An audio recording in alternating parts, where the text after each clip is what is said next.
ನಮಸ್ಕಾರ ಬಂಧುಗಳಿಗೆ, ಮತ್ತೊಮ್ಮೆ ಟೆಕ್ ಎಸೆನ್ಷಿಯಲ್ಸ್ ಕನ್ನಡ ವಿಡಿಯೋಗೆ ಸ್ವಾಗತ. ಇವತ್ತಿನ ವಿಡಿಯೋದಲ್ಲಿ ನಾವು ನಿಮಗೆ ನಾಗ ಸಾಧುಗಳ ಉಡುಪು, ಜೀವನ ಶೈಲಿ, ಆಹಾರ ಪದ್ಧತಿ ಎಲ್ಲವೂ ಇತರೆ ಸಾಧುಗಳಿಗಿಂತ ವಿಚಿತ್ರವಾಗಿಯೇ ಇರುತ್ತದೆ. ಹಾಗೆ ಅವರ ಅಂತ್ಯಕ್ರಿಯೆಯೂ ಕೂಡ ವಿಚಿತ್ರ ರೀತಿಯಲ್ಲಿರುತ್ತದೆ.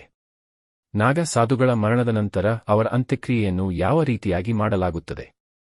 ನಾಗ ಸಾಧುಗಳ ಅಂತ್ಯಕ್ರಿಯೆಯನ್ನು ಎಲ್ಲಿ ಮಾಡಲಾಗುತ್ತದೆ ಎನ್ನುವುದನ್ನು ಈ ವಿಡಿಯೋದಲ್ಲಿ ನೋಡೋಣ.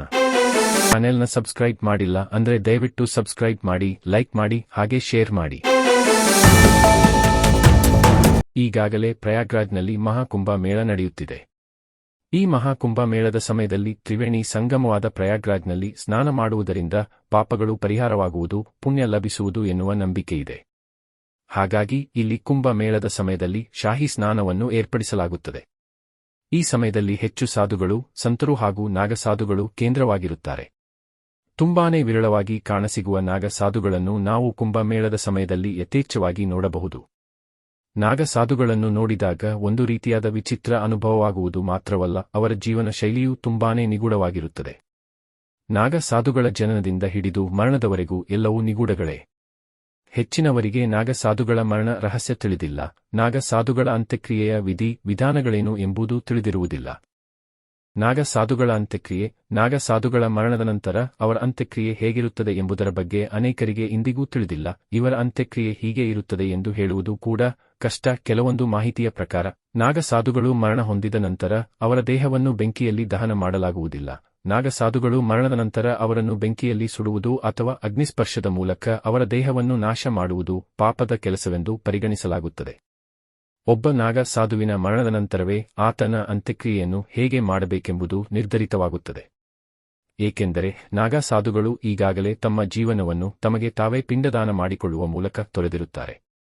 ಆದ್ದರಿಂದ ಅವರಿಗೆ ಪಿಂಡದಾನ ಮತ್ತು ಮುಖಗ್ನಿಯನ್ನು ಮರಣದ ನಂತರ ಮತ್ತೊಮ್ಮೆ ನೀಡಲಾಗುವುದಿಲ್ಲ. ಅವರಿಗೆ ಭೂಮಿ ಅಥವಾ ನೀರಿನ ಮೂಲಕ, ಅಂದರೆ ಭೂಮಿಯಲ್ಲಿ ಹೂಳುವ ಅಥವಾ ನೀರಿನಲ್ಲಿ ದೇಹವನ್ನು ಬಿಡುವ ಮೂಲಕ ಅಂತ್ಯಕ್ರಿಯೆಯನ್ನು ಮಾಡಲಾಗುತ್ತದೆ.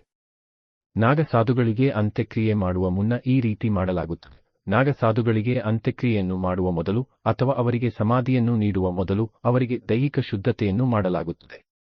ನಂತರ ಮಂತ್ರಗಳನ್ನು ಪಠಿಸುತ್ತಾ ಸಮಾಧಿಯನ್ನು ಸಿದ್ಧಗೊಳಿಸಲಾಗುತ್ತದೆ.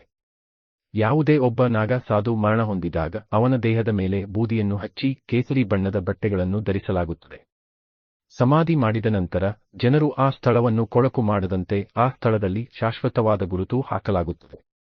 ಅವರಿಗೆ ಪೂರ್ಣ ಗೌರವ ಮತ್ತು ಕೃತಜ್ಞತೆಯಿಂದ ವಿದಾಯ ಹೇಳಲಾಗುತ್ತದೆ. ನಾಗ ಸಾಧುವನ್ನು ಧರ್ಮ ರಕ್ಷಕ ಎಂದೂ ಕರೆಯುತ್ತಾರೆ. ನಾಗ ಸಾಧುಗಳ ಹಿನ್ನೆಲೆಯೇನು? ನಾವು ಇತಿಹಾಸದ ಪುಟಗಳನ್ನು ಹಿಂತಿರುಗಿ ನೋಡಿದರೆ ಪ್ರಾಚೀನ ಕಾಲದಿಂದಲೂ ನಾಗಸಾಧು ಸಂಪ್ರದಾಯ ನಡೆದುಕೊಂಡು ಬಂದಿದೆ.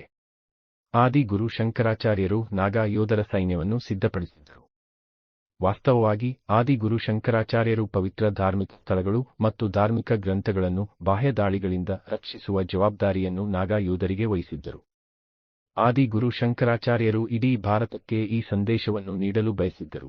ಧರ್ಮವನ್ನು ರಕ್ಷಿಸಲು ಒಂದು ಕೈಯಲ್ಲಿ ಶಾಸ್ತ್ರ ಮತ್ತು ಇನ್ನೊಂದು ಕೈಯಲ್ಲಿ ಆಯುಧ ಇರುವುದು ಅವಶ್ಯಕ.